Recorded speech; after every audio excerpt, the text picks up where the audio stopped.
En este vídeo vamos a hablar sobre cómo evitar las inundaciones. El trágico suceso de Valencia hace necesario que todos reflexionemos sobre cómo evitar eventos tan catastróficos como estos. Vamos a hablar de presas, de ramblas, pero también de conceptos como llanuras aluviales, de capacidad de infiltración o de coeficiente de escorrentía. Así que, si no quieres ser un cuñado de los que opinan sin saber, presta atención, porque así se previenen las inundaciones. El primer consejo, y más básico, es que no hay que construir junto a los ríos. Pero la realidad no es tan fácil. La mayor parte de las ciudades están junto a los ríos porque el ser humano siempre ha necesitado agua para vivir. Y además, las llanuras junto a los cursos de agua son excelentes lugares de cultivo. Así que, como nuestros antepasados construyeron las ciudades allí, hoy en día seguimos viviendo en las mismas zonas. Como profesor y geógrafo que soy, este vídeo no es así de simple. Así que, para entenderlo todo, necesitamos comenzar hablando del clima. Bueno, lo primero de todo es que si eres un iluminado de los que se cree que el clima se puede controlar con unas antenitas, este no es tu vídeo. Cualquiera que sepa un poco del tema sabe que la atmósfera se mueve gracias a la energía solar. La cantidad de energía que diariamente pone en marcha el sol y que hace evaporarse el agua y mover el viento es simplemente bestial. Y tranquilo, empezamos hablando de la atmósfera porque para prevenir una inundación hay que entender algunos fundamentos. Te lo explico con números. A nuestra atmósfera llegan desde el Sol 1,5 trillones de kilovatios hora al año. La cantidad de energía que se consume en el mundo anualmente es de aproximadamente 85 billones de kilovatios hora. Es decir, la energía total consumida por el mundo significaría solo 1 partido de 14.000 de la energía solar. Te lo digo de otra manera, del Sol nos llega 14.000 veces más la energía que somos capaces de producir los seres humanos. Y esta es la energía total, la que podríamos usar si dedicáramos absolutamente toda la energía planetaria en dirigirla a la atmósfera. Y pensar que con una proporción de 1 a 14.000 y unas antenas podemos modificar el comportamiento de un fluido tan complejo como la atmósfera es de locos. Y sí, digo que la atmósfera es un fluido porque el aire, en cuanto a comportamiento, se comporta como un fluido. Lo contrario sería un sólido. Así que dejando claro que el clima no se puede controlar, vayamos a ver qué pasa con el agua. Existen varios tipos de inundaciones. Las inundaciones fluviales son causadas por el desbordamiento de ríos o arroyos, y se producen cuando llueve en exceso o al derretirse la nieve en zonas montañosas. Son comunes en cuencas de ríos y se pueden predecir hasta cierto punto con sistemas de monitoreo. Las zonas cercanas a ríos caudalosos suelen ser vulnerables a este tipo de inundación. Las inundaciones pluviales ocurren cuando lluvias intensas saturan la capacidad de drenaje de una zona. El agua no puede irse, lo que genera acumulaciones en las calles y avenidas. Las inundaciones costeras se producen por el aumento del nivel del mar, ya sea debido a mareas altas o por marejadas ciclónicas causadas por tormentas o huracanes. Y las inundaciones repentinas, o flash floods, son inundaciones rápidas que ocurren en minutos u horas tras lluvias intensas, especialmente en áreas secas o con suelos poco permeables, como montañas o desiertos. Estas inundaciones son muy peligrosas porque se producen sin mucho aviso, y además el peligro es aún mayor si las lluvias se producen a kilómetros de distancia de donde sucederá la riada. Allí la gente estará tranquila, sin saber la que se avecina, y la avalancha arrastrará objetos y personas a su paso.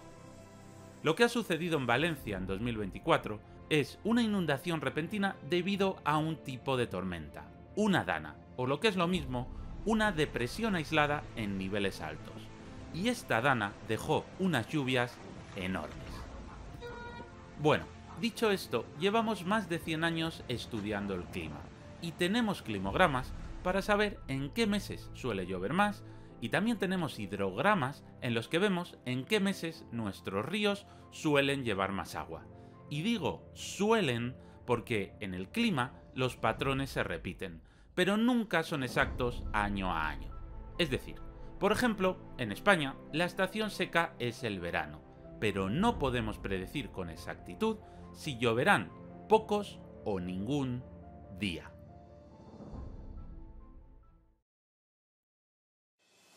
Así que podemos saber más o menos en qué época lloverá. Y también tenemos registros históricos de qué ha pasado en nuestros ríos en las últimas décadas o incluso siglos. Así que, dicho esto, empecemos a explorar conceptos sobre nuestros ríos. Lo primero es que el agua siempre va hacia abajo. Sí, lo sé, suena obvio. Mira este gráfico. ¿Qué casa crees que corre más peligro de inundarse? ¿La que está junto al río o la que está más lejos? Pues sí, la que está más lejos, porque cuando el agua se desborde, irá a ocupar las zonas más bajas. El segundo concepto es que el cauce es el espacio que ocupa un río. Tercero, el caudal es la cantidad de agua que lleva. Se mide en metros cúbicos por segundo. El caudal varía día a día. Cuando llueve, aumenta, y si hay sequía, disminuye. Si tenemos los datos anuales, podemos tener un hidrograma como este, donde nos indica las variaciones de caudal a lo largo del año. Así podemos prever cuándo es más probable que haya un desbordamiento. Siguiente concepto. Una cuenca hidrográfica es un territorio que vierte hacia un río. Como el agua siempre baja, todos los arroyos irán hacia la parte más honda, donde se irán uniendo formando un río principal. Los afluentes son los ríos secundarios que vierten sus aguas hacia el río principal. Cada afluente tiene su respectiva cuenca, denominada subcuenca. El río principal suele ser el que lleva más agua, o bien el que tiene una mayor longitud o un mayor área de drenaje. Pero el relieve parte las cuencas hidrográficas. Fíjate en este mapa de los ríos de la zona de Valencia. Verás que hay ríos que nacen muy cerquita, pero van hacia lugares distintos. La culpa de esto la tiene el relieve, y es que una cuenca hidrográfica está delimitada por la línea de cumbres, también llamada divisoria de aguas. Es decir, aquí tenemos una línea de elevaciones que hace que los ríos vayan en diferentes sentidos. Ahora bien, no todos los ríos vierten hacia el mar. La inmensa mayoría sí. Son las cuencas exorreicas, el típico río que se abre paso hasta llegar al mar. Pero hay cuencas que quedan atrapadas. Son las cuencas endorreicas.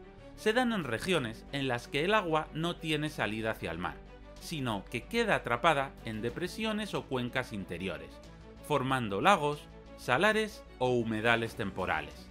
En estas zonas el agua se pierde únicamente a través de la evaporación o la infiltración en el suelo.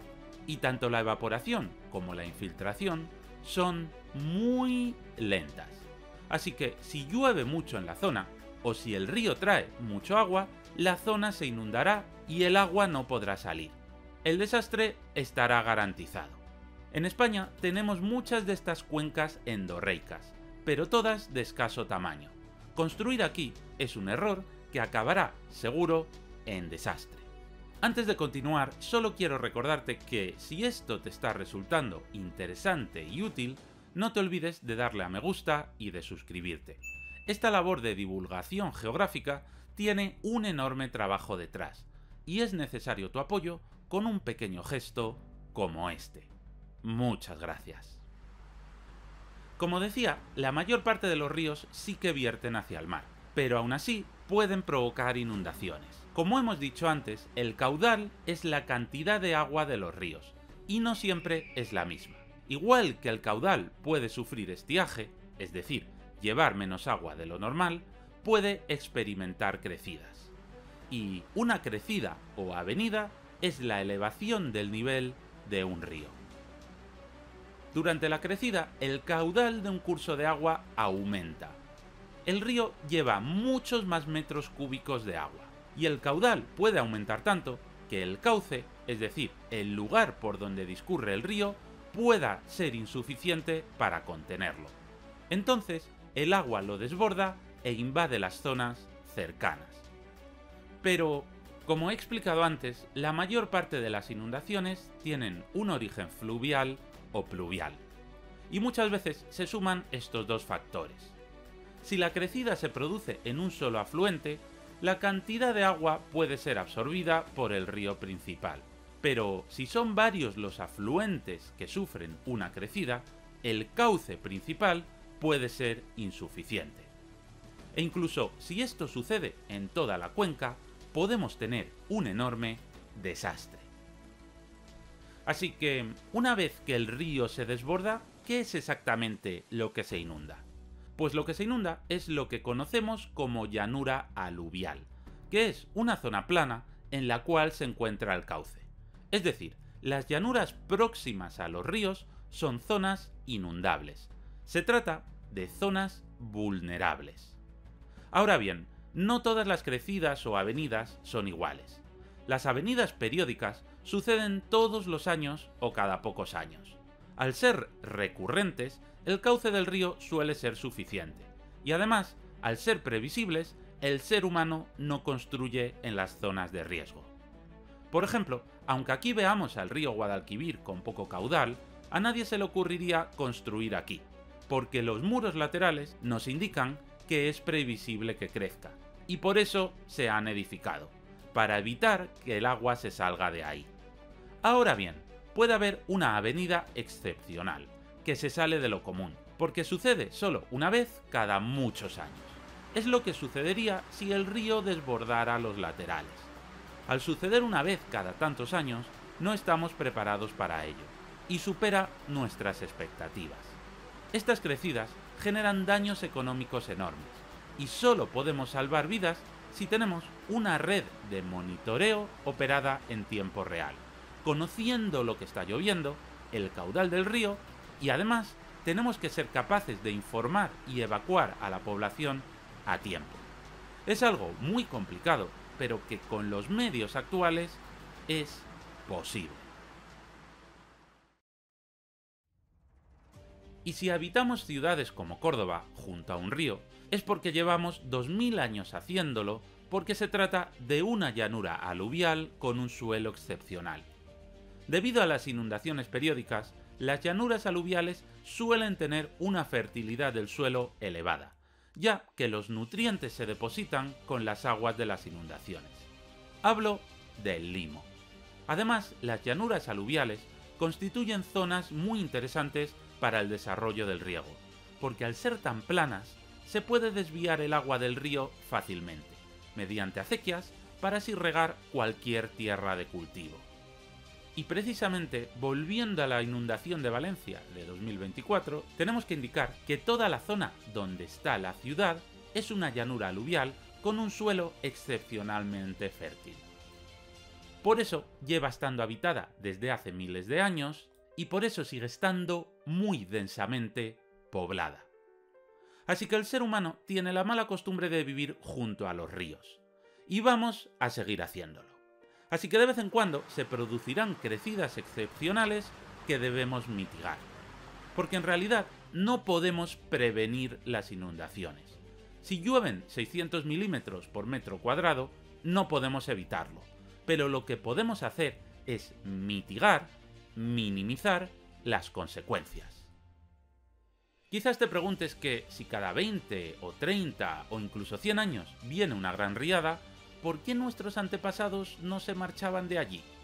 La respuesta es que, aunque todo el río era fértil, aprovechaban para construir en alguna pequeña elevación junto a este. Las ciudades eran pequeñas y solían caber dentro de la elevación, así que lo normal era que las inundaciones llegaran casi a inundarlas. Pero solo eso, casi. Solo quedaban anegadas las tierras de cultivo. Por ejemplo, en esta foto aérea de 1956 podemos ver cómo los núcleos originarios de pueblos como Paiporta o Picaña estaban en zonas ligeramente elevadas, aunque peligrosamente rodeados de zonas inundables.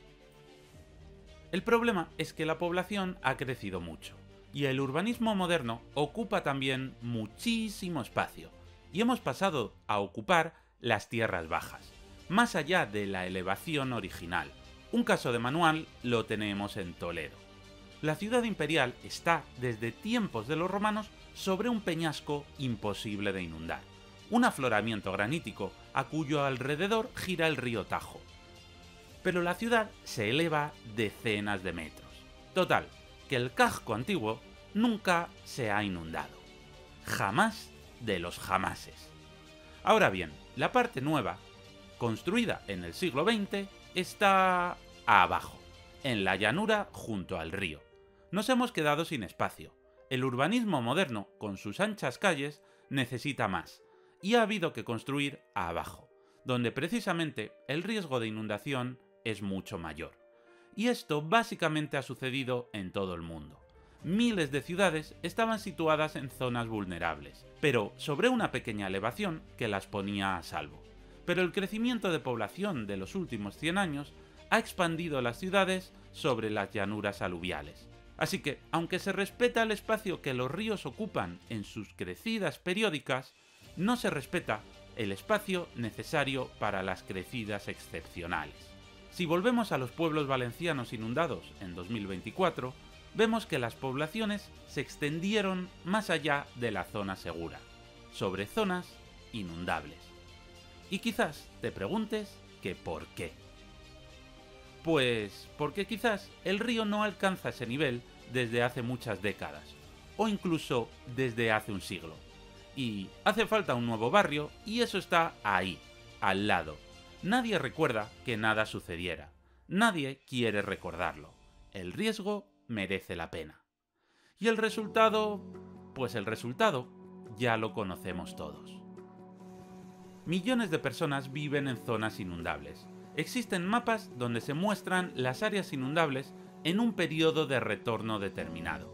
El periodo de retorno es el periodo en el cual se espera que se repita un evento. Si una casa está en un lugar inundable con un periodo de retorno de 10 años, es que se espera que cada 10 años se inunde. Y si son 100 años, es que sucederá normalmente una vez cada siglo. Pero es importante entender que son cifras estadísticas sobre cuándo se repetirá más o menos el evento. Si la última vez que se inundó un sitio fue en 1930, no significa que se volverá a inundar exactamente en el año 2030, sino que la probabilidad es que suceda cada 100 años, aunque se adelante o se atrase. Hablamos de probabilidades. No podemos saber exactamente el año en el que se desbordará un río. El tipo de riada también depende de la inclinación del río. Los ríos con una gran pendiente suelen experimentar inundaciones muy violentas y muy destructivas, ya que la velocidad les imprime una energía bestial.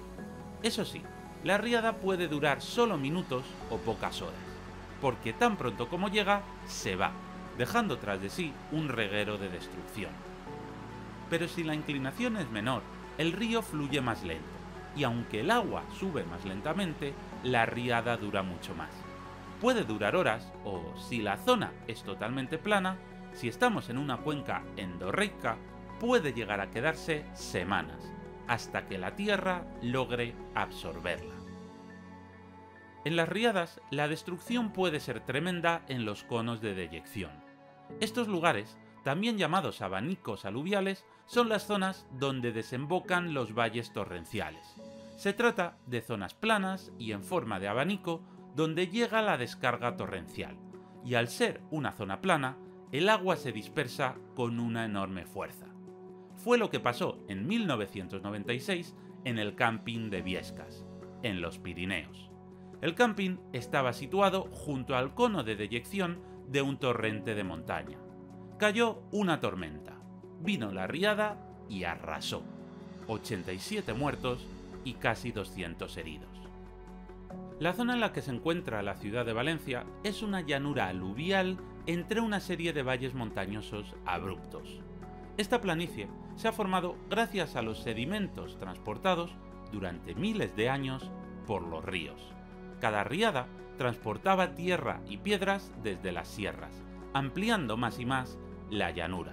Toda la zona es la unión de una serie de conos de deyección, en una zona donde además las lluvias otoñales suelen ser extremas. El riesgo de inundaciones destructivas en la zona de Valencia es extremo. Y otra zona de peligro extremo es la ciudad de Almería. Está ubicada en el cono de deyección del río Andarax. La forma triangular de la desembocadura nos indica que durante milenios el río lleva lanzando toneladas de sedimentos al mar en sus crecidas. La ciudad está situada justo al lado. Y sí, existe una rambla de gran tamaño, pero el riesgo de que se produzca un evento extremo en el cual la canalización no pueda absorber todo el agua existe. Y la ciudad, al estar justo al lado, quedará devastada.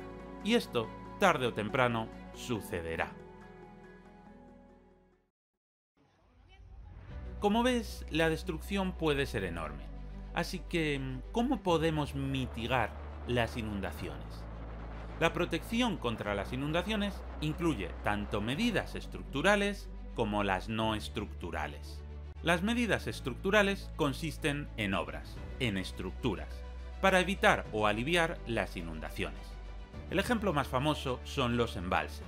Los embalses tienen muchos usos, como almacenar agua para beber, para regar, producir electricidad y también almacenar una avenida grande de agua. Para que un embalse acapare agua de una avenida, no puede estar lleno, porque si no, se desborda. Si se prevé que va a llover mucho en la zona, comienza a soltar agua días antes para hacer espacio al agua que va a llegar. Así, al soltar agua lentamente, se evita una crecida repentina.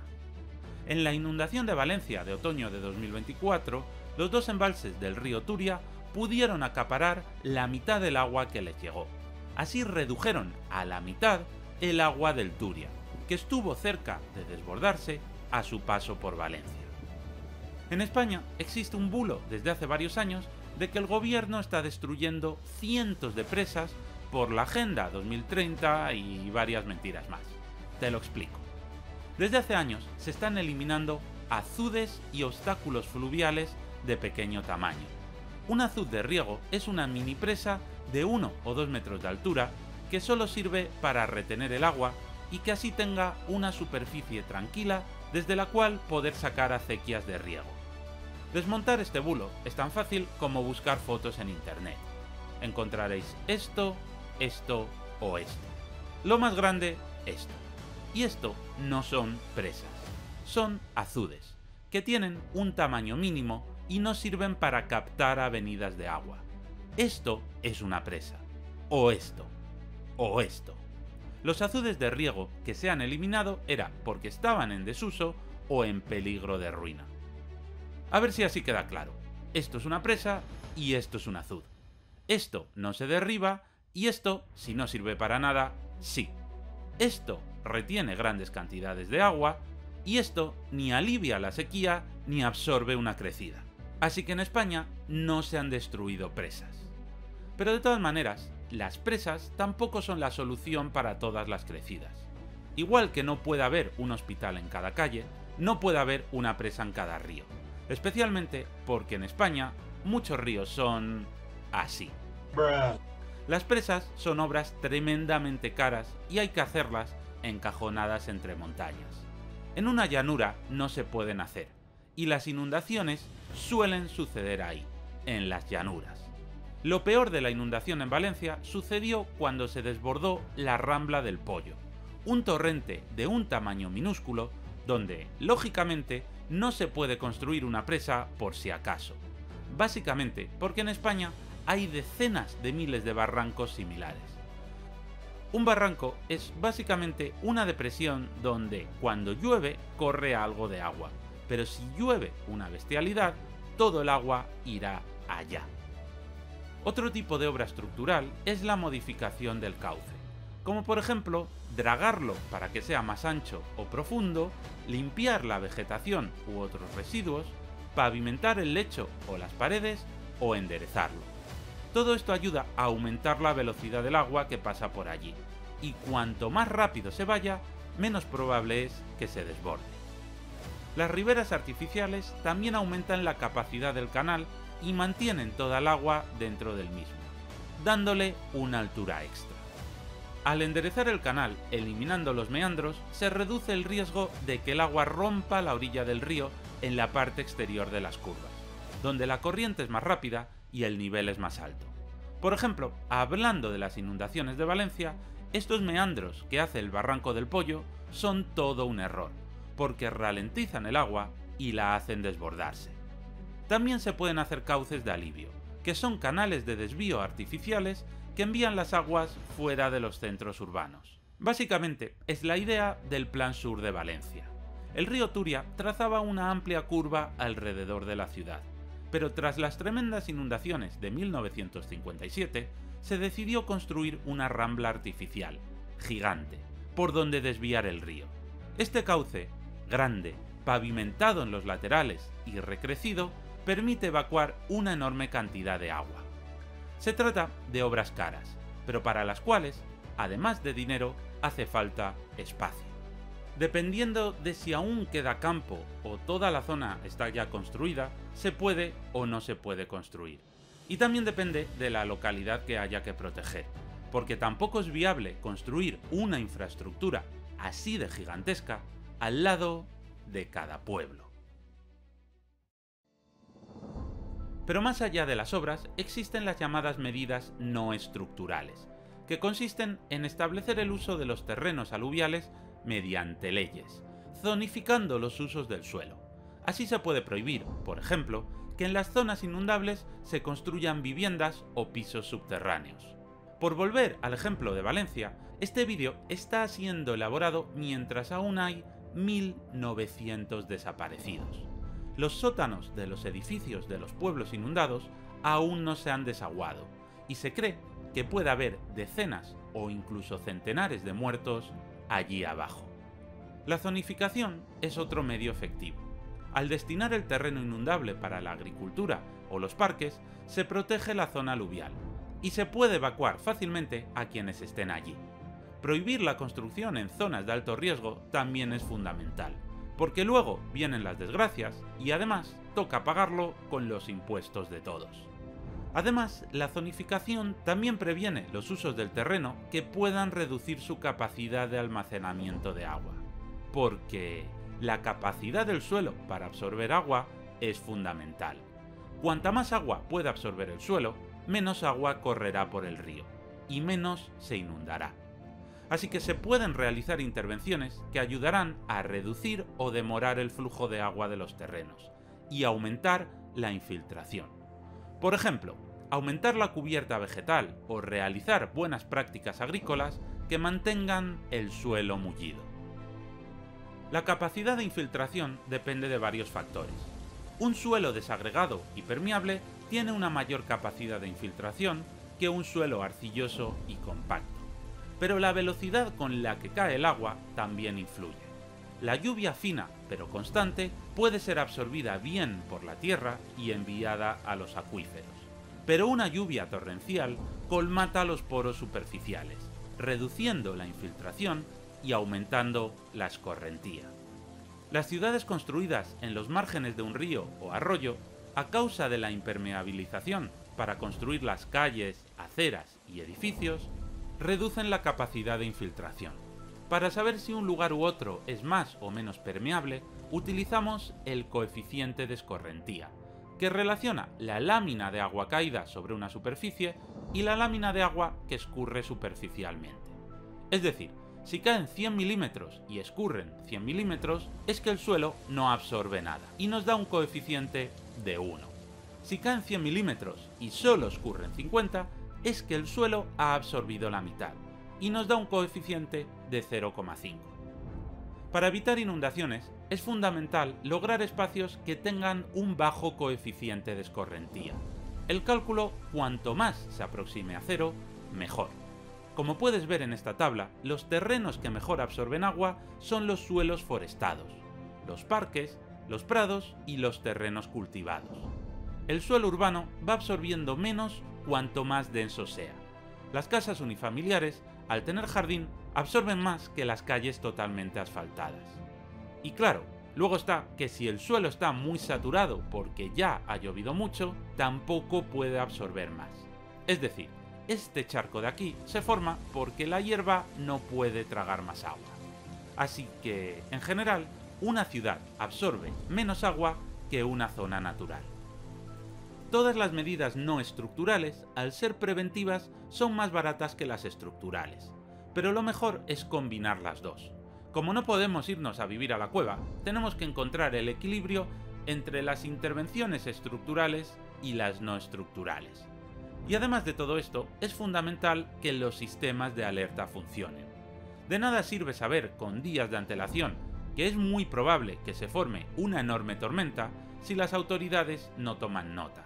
De nada sirve que la Agencia de Meteorología active la alerta de lluvias y que la Confederación Hidrográfica avise de enormes avenidas de agua si quien tiene que avisar a la población del peligro extremo no lo hace. Así que, ¿qué lecciones podemos aprender de las dramáticas inundaciones de Valencia de 2024? Pues podemos resumirlo en esta frase. El agua siempre va hacia abajo y reclama su camino. Ya sea el periodo de retorno de 10, de 50 o de 100 años, los grandes eventos climáticos acaban sucediendo. Y si no se respetan las zonas inundables, se paga. Hemos tenido unas inundaciones repentinas por el agua que bajaba de los torrentes desde las zonas más altas. Esto ha empeorado porque las poblaciones estaban construidas en la llanura en zonas inundables. E incluso ha sido peor porque estaban construidas en pleno cono de deyección de la Rambla del Pollo. La Rambla vierte hacia la marisma de la Albufera, pero antes de llegar, el relieve es tan plano que, aunque tiene su cauce, se desborda fácilmente e inunda un enorme cono de deyección. Allí estaban pueblos como Catarroja o Massanassa. Hay que realizar medidas estructurales. Las presas y el cauce nuevo han salvado a la ciudad de Valencia. Pero tampoco es realista poner una presa ni un cauce así en cada pueblo. Pero esta rambla, la del Pollo, es un peligro. Debe ser más grande y debe ser recta. Y a ser posible, debe tener un canal auxiliar por fuera del pueblo. Y esto es solo un ejemplo de los miles de lugares similares que existen en España. Hoy la desgracia ha sido aquí, pero mañana será en otro lugar. Y también hay que realizar medidas no estructurales. Nos debemos preguntar si debemos seguir permitiendo construir en lugares así, en un cono de deyección. Nos debemos preguntar si debe ser legal construir sótanos en zonas inundables. Y nos debemos preguntar si debemos pavimentar de esta manera los laterales de los cursos de agua, impidiendo la infiltración. También nos debemos preguntar si tiene sentido que quien debe avisar a la población del peligro extremo lo avise a las 8 de la noche, cuando ya está muriendo la gente, en lugar de hacerlo a las 9 de la mañana, cuando la Agencia de Meteorología había lanzado su alerta. Porque debemos preguntarnos por qué los políticos tenían miedo de avisar. Y no lo tenían porque fueran malvados y quisieran cientos de muertos, sino porque tenían miedo de equivocarse, de que todo quedara en un susto y de dejar sin trabajar a toda una provincia. Temían un enorme desastre económico y pusieron la economía por delante de la seguridad, porque pensaban simplemente que era lo correcto. Y como sociedad debemos plantearnos si, ante la probabilidad muy alta de un riesgo extremo, debemos anteponer la seguridad o la economía. Y ya de paso, debemos plantearnos qué mierda de mensaje súper complicado y poco claro es este. Como que fuertes lluvias. Riesgo extremo de inundación. No salgan de casa. Punto. Ese debería ser el tipo de mensaje. Claro y directo. Las inundaciones siempre han existido y existirán, pero nuestras decisiones han hecho que lo que antes era un terreno salvaje inundable, ahora sea el lugar donde viven miles de personas. Y el cambio climático, con una atmósfera que cada vez retiene más energía del Sol, está potenciando estos eventos extremos y explosivos. Los que están un poco tururú dicen que las élites controlan el clima.